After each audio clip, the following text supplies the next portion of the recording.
Reva, 1938, Pittsburgh, Pennsylvania. Let's go back. What can you tell us when you were a little girl? When I was a little girl, all I remember is a lot of snowy days, going to school, but happy days. I had a good life growing up. My parents were both American-born, and they had a lot of friends, and I had a lot of friends growing up, so it worked out well for me. Yeah. What did your parents do? My mother was a stay-at-home mother. She would have liked to have worked. Had it been another generation, I'm sure she would have worked. My father was an insurance salesman. Do you remember your grandparents at all? Barely. They all died when I was like 3 or 4. So, just pictures. That's all. And what did you guys do for fun when you were little kids? You had a sister. Is she younger, older than you? 7 years younger. So we weren't really that close until we grew up and got married. Right. I understand. So, but what were some of the things that you would do as a kid? Well, there were sororities in our high school, so we did have sorority meetings. And other one, go to the movies, go to the amusement park, Kennywood Park. What else can I think of? Do you remember getting a car when you were a kid? Did you get one when you were little? Oh, no. I didn't. My mother wouldn't even let me drive, and I didn't drive until we got married. Neil taught me to drive. Wow. So, well, they only had one car for a while, so those were even harder times. After high school, were you thinking about college or a job? Most of my friends went to college, so but my mother wanted me to go get a job first and work for a year and then go, but I did end up going to college. I went to the University of Pittsburgh. And what was that like? Oh, it was a big school, but that was good. And of course it ended up being better because I met my husband. He was in the University of Pittsburgh Medical School. And tell me about that first meeting. I was dating his roommate, then I introduced his roommate to a friend of mine and they got married, so it was an interesting situation. So was that because you had met your future husband? Yes, yes. So you knew you were done with the roommate then? Right. So you fixed him up with a friend of yours? Right. And did the four of you get along then? For a while, for a short time, and then we sort of went our separate directions. Now when you got married, were you still in school? No, I had to go to work then. We got married, Neil was a junior in medical school, and his father said, I'm not going to support you if you get married this last year. And we just were bound and determined, so I quit and worked that last year of medical school. Well, what did your folks think about you leaving school? Well, they were glad I was getting married and to a doctor. Yeah. So it all worked out, though, well. Okay, and then, and where did you go to work? I was a legal secretary. Okay. Now known as a paralegal. Where did you guys settle down? In Dallas, where he took his training in Dallas, and then we went into the Air Force for 2 years in Oklahoma, in Enid, outside of Oklahoma City. Okay, so immediately upon getting married, you came down to Dallas? After graduation. After graduation, okay. We came down for his internship and lived in Oak Cliff, and he was at Methodist Hospital. Okay. Now you're leaving Pittsburgh to come to Dallas. It's a big adjustment for you. Right. What did Mom and Dad think? Mom, when my husband told Mother and Dad that we were going to Texas, my mother said, Texas? Of course, then people didn't travel that much. She said, I'll never see you again.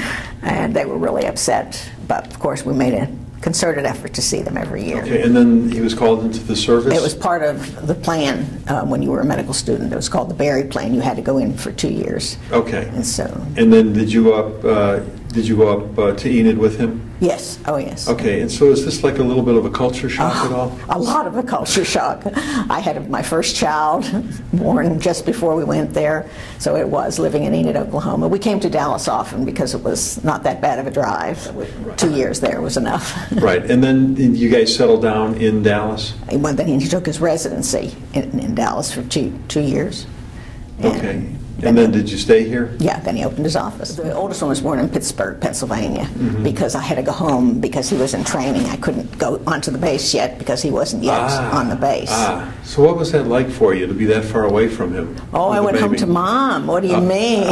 Oh, you got babied yourself. Yeah, so that was okay. At that time, that was okay. Yeah. So, and then I came after the oldest child was 3 weeks old or something like that. Okay. Well, tell me, what was life down here in Dallas for you with the young kids? Well, I was shocked how small it was at that time, and it was very hard to find the Jewish community. I called up to Temple Emanu-El, because that's where we eventually wanted to join, to find out where Hadassah or B'nai B'rith or something was, and through those channels I met Jewish people. And did you get involved with the Jewish community?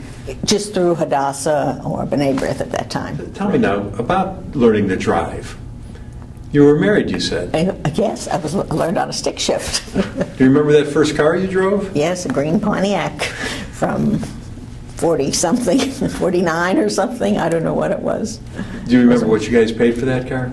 Oh, it was passed through a medical school from one doctor to another, so I think it was $50. Times have changed. Yes, yes. You know, times have changed. What do you think was like the neatest invention you've seen in your lifetime? Well, I guess the medical surprises that have come along the way, and of course the computer. If I have to think in the long run. Now you had 3 small children, and your husband's a pediatrician. Was he always the one that would take care of the kids, or did you have to get a different doctor? Oh, he took care of them most of the time, unless it was something serious. Unless it was something serious, and then we would use a pediatrician. How were they raised compared to how you were raised? How was it different? My parents were conservative, but we were very reformed. But the 3 boys were all bar mitzvahed, and well, they had more freedom, I'm sure, than I did. My mother kept a close tabs on us, so I think they grew up, more loosely. But now, when you guys moved down here, there was no other family here for you, right? And so, did you make trips back home? Yes, we did, but the Dallas community had so many people like us that holidays we were always able to find somebody to have a meal with, have them over, they'd have us over. Right. Now, going back to high school, what was the music that you guys liked? Patti Page, and the ones that followed in her footsteps, I guess. And what do you think about the music your kids, when they were in high school, would listen to? Oh, my son was a drummer all through high school, so I had that music, but it was very basic stuff. It wasn't wild and crazy, and he still likes drumming as a sideline.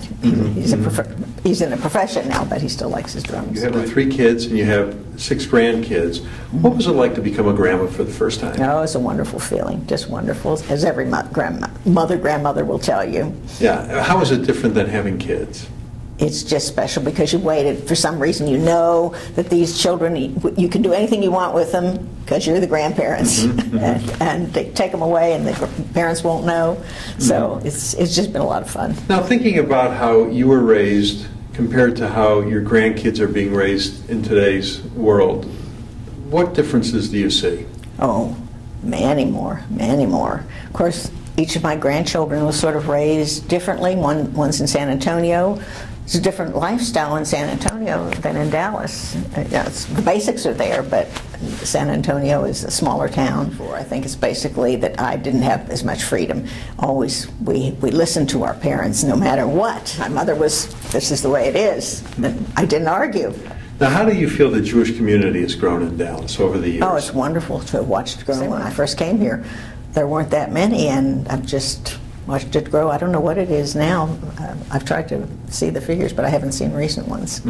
It's been wonderful, though.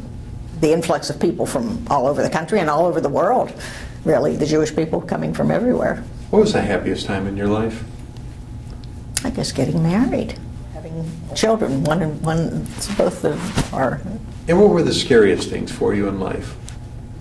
Well, when my sister was very ill, and I watched her dying slowly. I guess that would be sad, not scariest, but it was scary too, because it's the first one I'd ever watched die a long death. Now, you were born before the television was even invented. Right. What was that like when you first saw television for the first time? Did you know about it, that it was coming? I can't remember whether we knew about it, but we did have one, and it was limited to what we could watch, but I remember watching television with a little black and white TV. Yeah. You have 6 grandkids and 1 great-grandchild. What advice would you want to leave to your great-grandchild and that next generation? Do something with your life that you really want to do. Don't go into life taking a job that you don't think you'll be happy with, because if you're not happy with your job, that affects your life. You did great. Thank you. You did great. Thank you.